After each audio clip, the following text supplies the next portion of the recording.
Perhaps you've stopped in the middle of an ordinary day and realized you were exhausted for no apparent reason. Not tired of anything specific, just heavy, as if your body were carrying something your mind hadn't yet been able to name. And maybe you know someone younger who lives with a tight chest, a racing mind, poor sleep, agitated inside even when they're still. Two different ways of suffering. Two bodies reacting in opposite ways. But what if both came from the same place? This video isn't about diagnosis. It's not about generational labels, nor about who suffers more. It's about recognizing that the body has memory, that each era leaves a silent mark on the people who lived through it, and that these marks often disguise themselves as weakness, when in reality, they hide something much deeper, a way to resist, a way to feel, a superpower that no one taught us to see as such. If while you're watching, any part of this seems familiar, if you recognize your tiredness, your restlessness, your tendency to shut down and not be able to stop, know that you're in the right place. Here, no one will tell you what you are. They'll only help you see what you may already know, but never had the words to say. If any part of this behavior seems familiar to you, share it in the comments. This is a quiet space to recognize yourself and better understand your own superpower. Your body gets tired even before you realize you're exhausted, and that's not weakness. There's a type of tiredness that doesn't appear in the morning. It appears in the middle of the afternoon when you're doing something simple, answering a message or washing the dishes, and suddenly you realize you're carrying a weight. You don't know where it came from. It's not laziness. It's not a lack of willpower. It's the body warning you before the mind is willing to listen. This kind of tiredness is different from physical exhaustion. You may have slept well, eaten well, rested over the weekend, and still arrive on Monday with that feeling that you're already at your limit. The body stores what the mind hasn't yet processed, and when there's no space to process it, it stores it in tension, in silence, in weight on the shoulder. What appears to be chronic exhaustion in many people is actually a nervous system that has learned to work in constant alert mode for so long that it has forgotten how to switch off. And that's not weakness. It's the sign of someone who has carried too much for too long without ever being allowed to land. The anxiety that weighs on their chest has the same root as the heavy silence you carry. When you look at someone younger who can't sit still, who replies to messages before finishing reading them, who sleeps with their phone in their hand and still wakes up exhausted, perhaps your first reaction is to think it's just a phase, that this generation doesn't know what real hardship is.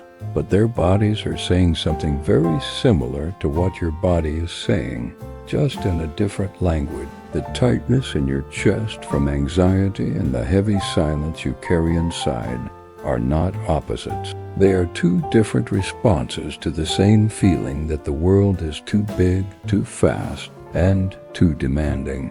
One body learns to accelerate, to try to control it. The other learns to harden, to cope. Neither chose this conscious. It was what worked at the time it needed to work.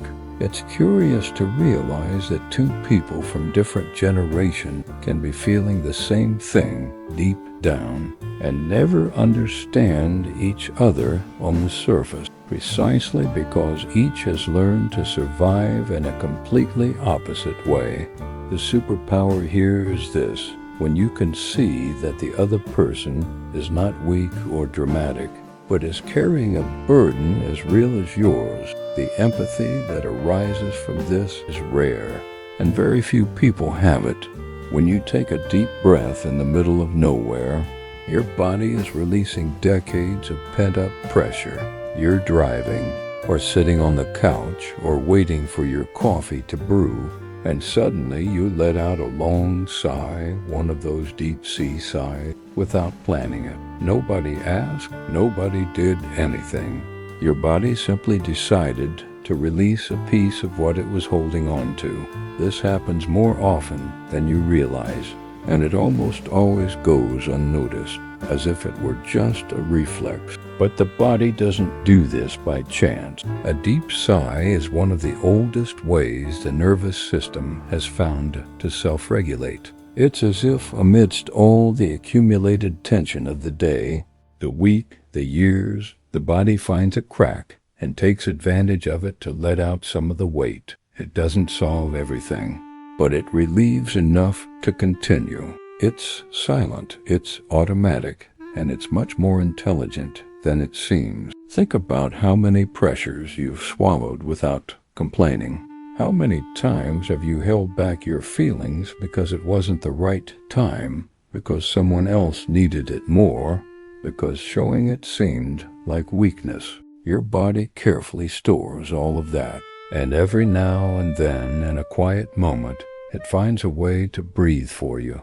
That sigh that seems like nothing is, in fact, your internal system doing exactly what needs to be done, taking care of you in the way it can. If you've noticed this way of reacting in yourself or someone close to you, right, this sounds like me. This helps this video reach more people who think and feel similarly. The restlessness that makes the leg twitch on its own is the nervous system crying for help in the only way it knows how. You're in a meeting, in a waiting room, or sitting at the dinner table, and you notice your leg is swinging on its own. It wasn't a decision. You didn't think, I'm going to swing my leg now. It simply started, and when someone comments on it, or when you notice it yourself, the first reaction is to stop, as if it were something wrong, a sign of agitation that needs to be controlled. But your body wasn't being inconvenient. It was trying to help. This repetitive and automatic movement is a way the nervous system has found to release energy that has nowhere else to go. When the mind is overloaded, when there is too much to process and no clear outlet, the body creates its own outlet. Small, discreet, almost invisible. An escape valve that works without needing permission. It's the same principle as a sigh, only in motion. What many people interpret as anxiety or lack of focus is, in fact, a body that is actively working to maintain internal balance. It feels the weight of the environment, the pressure of the situation, what is being said and what is not being said, and responds in the only way it can at that moment, silently, discreetly, without bothering anyone.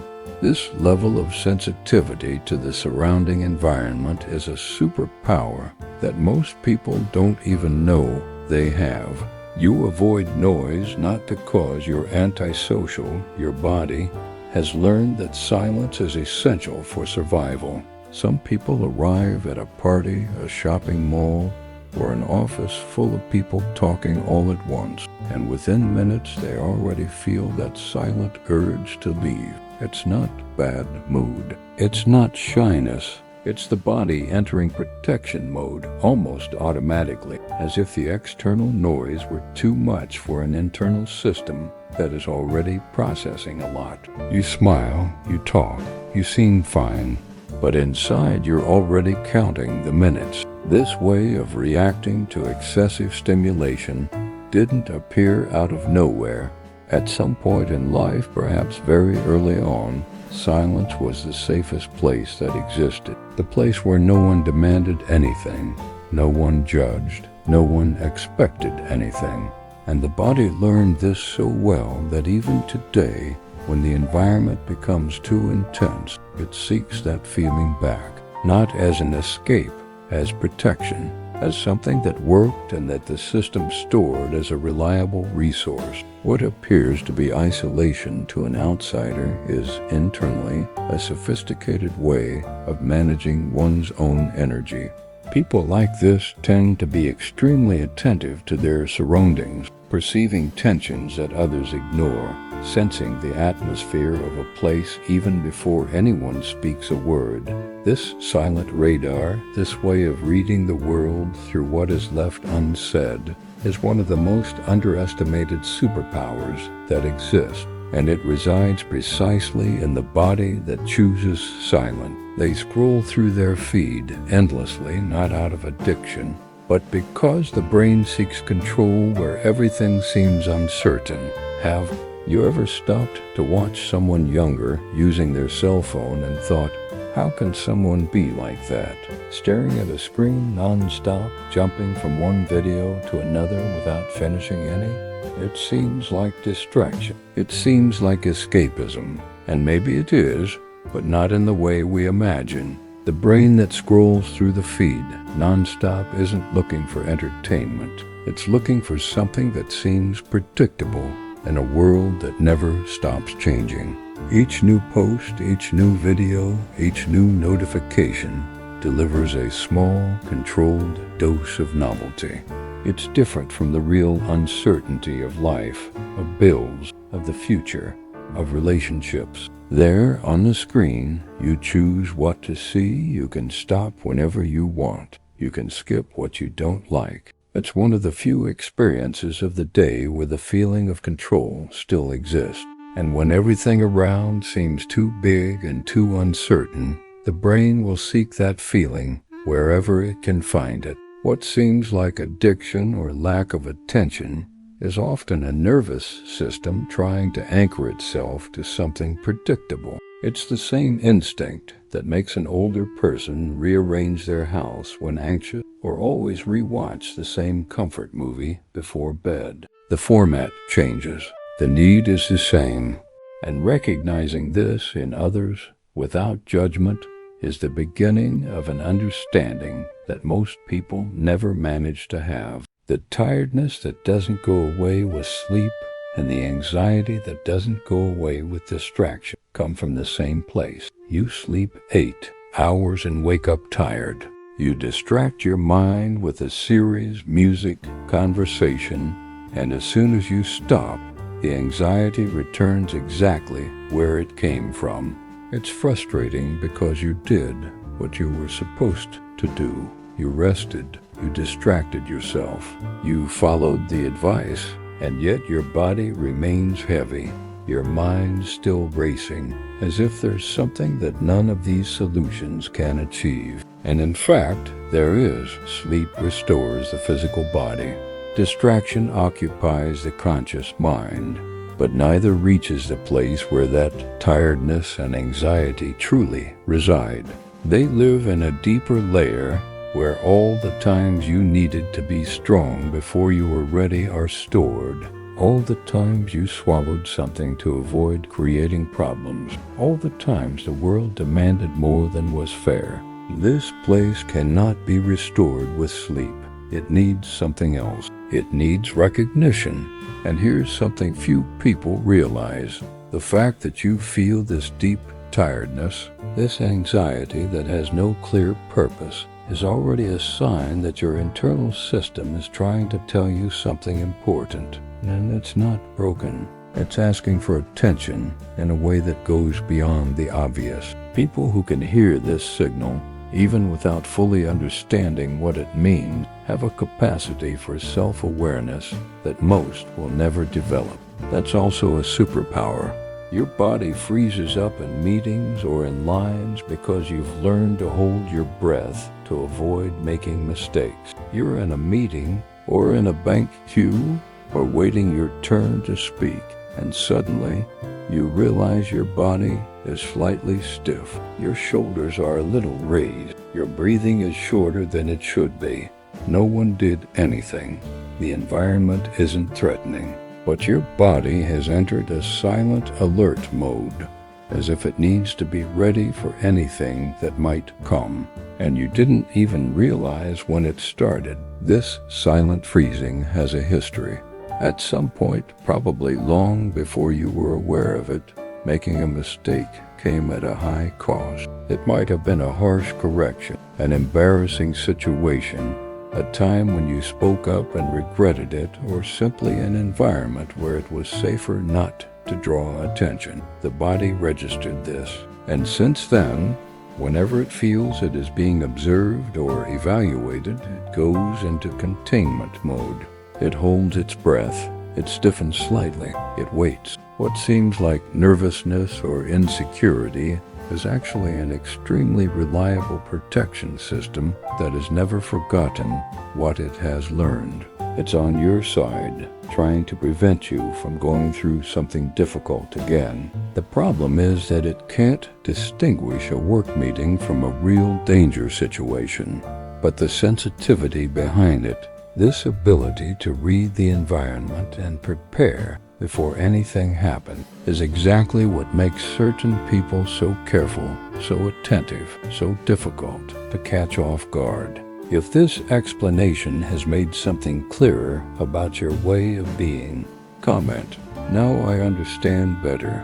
Your participation strengthens this community of self-knowledge. Each generation has developed a different armor for the same pain, invisibility or hypervisibility. You have people who have learned to disappear, to not take up too much space, to not ask for too much, to resolve everything internally before anyone realizes they have something to resolve. And then there are people who have learned the opposite, to appear so often, to post, to share, to always be visible, as if disappearing for a second were dangerous. These are completely different ways of existing in the world. But if you look calmly at each one, you'll realize that both are doing the same thing, trying to stay safe in the only way they've learned. Invisibility says, if I don't show up, I won't get hurt. If I don't ask, I won't get disappointed.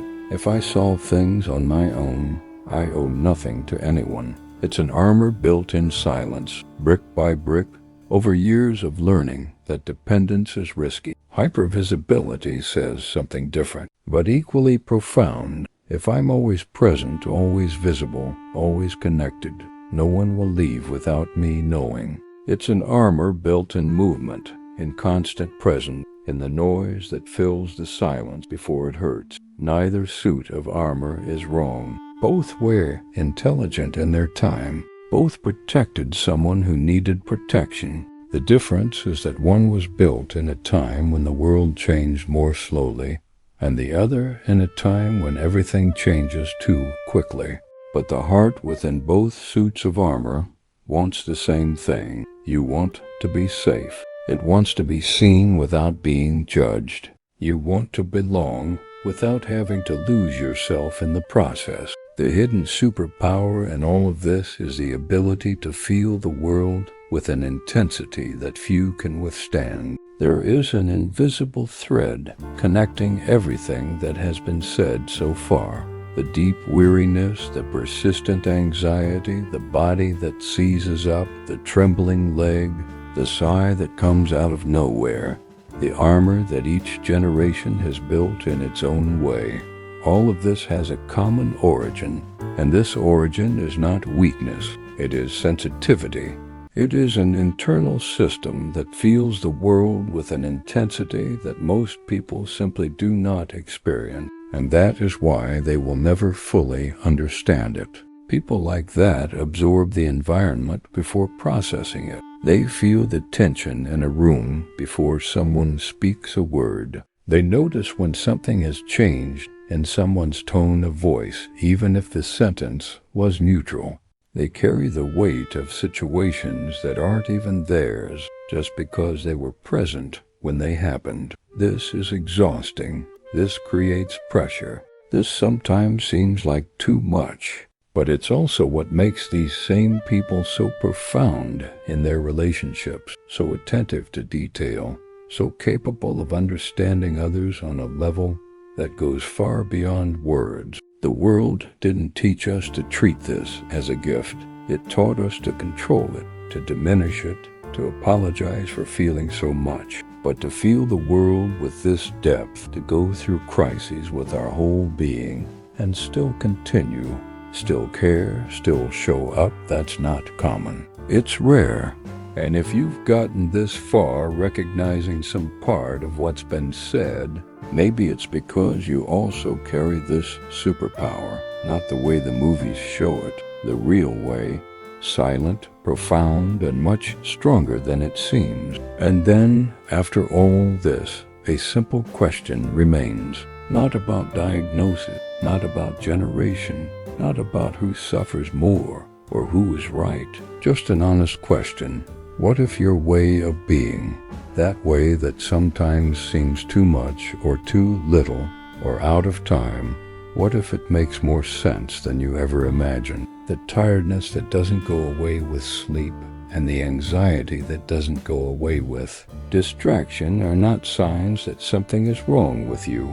They are signs that you truly feel the world, and that, deep down, is everything. Every body that appeared in this video, the one that stiffens, the one that freezes, the one that sighs, the one that sways, the one that disappears, the one that can't stop, each one is doing the best it can with what it has learned. And recognizing this, first in yourself and then in others, is the beginning of something that goes far beyond any generation or label.